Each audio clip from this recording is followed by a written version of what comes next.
Marty, say hi to the camera. The camera. Welcome back, everyone, to Born to Bear It. This week I've got a helper. This is my dog, Marty, the one who keeps me sane most days. Actually, let's be honest, he's the one who drives me insane most days. He'll probably won't stay long. But today we are talking about, you've been trying for a while and it's just not happening. What are some things you can ask your OB, or what are some things that you can do from here before like seeing a specialist? So let's get into it.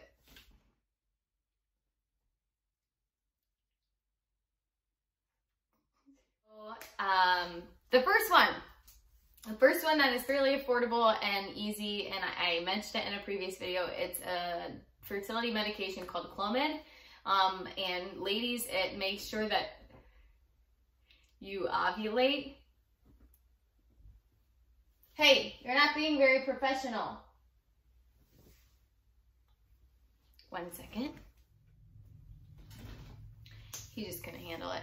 Okay, so the first thing is to maybe ask your OB about trying out Clomid. It's a fairly affordable drug that you can give a shot, and it might just be the simple thing that you need to help you get pregnant. I know lots of people who have gone on it. We also tried it, and that's how we got pregnant the second time.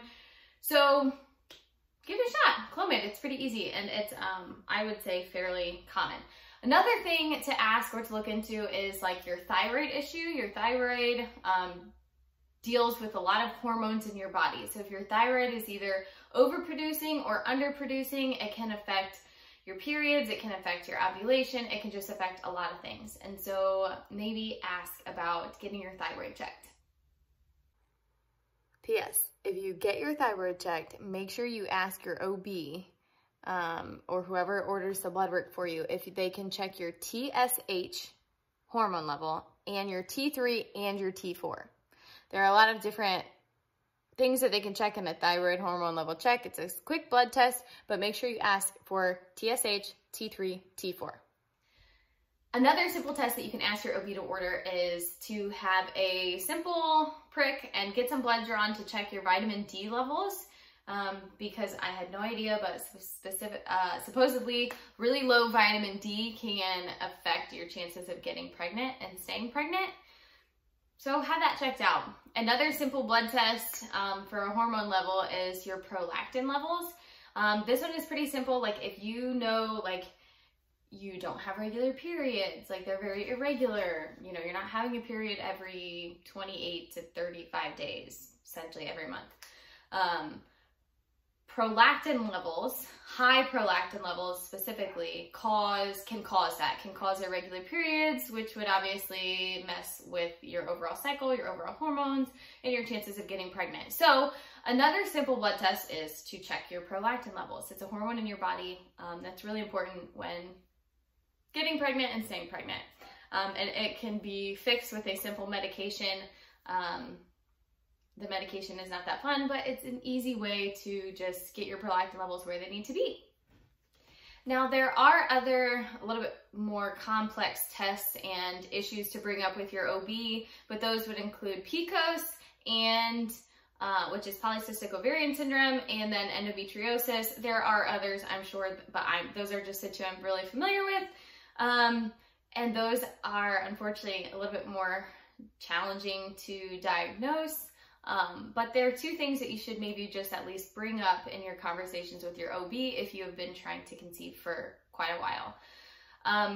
One that I mentioned in a previous video about male fertility is to get a quick semen analysis done. If you've been trying for some time, maybe check out your man's and make sure it's not on his end. Another thing that you can do on your own without even like consulting your OB is just to like make some lifestyle or habit changes. Try to get a little bit of exercise, eat a healthy diet, drink more water, cut down caffeine, cut down alcohol, cut out smoking. But to take that a little bit further, if you've never had any allergy testing done, if you've never had any food testing or muscle testing done, I would maybe suggest it, or you can even try it on your own. I'll talk about both. But for example, we do our allergy testing through our local chiropractor. There are allergy specialists you can go see, but just to see if there's anything you're eating or anything you're consuming or anything that's in your air or things that you use around your home that you are allergic to. Because if it's not jiving with your body, right, you don't want to like be putting that into your body as you're trying to get pregnant. It can make things a little bit more difficult. If you don't want to actually go and get tested, you can do this at home, and it's pretty simple. It just takes dedication. But for example, the two most common would be cutting out wheat and gluten and cutting out dairy.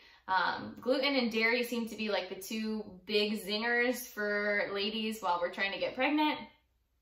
And you can try to cut those out on your own.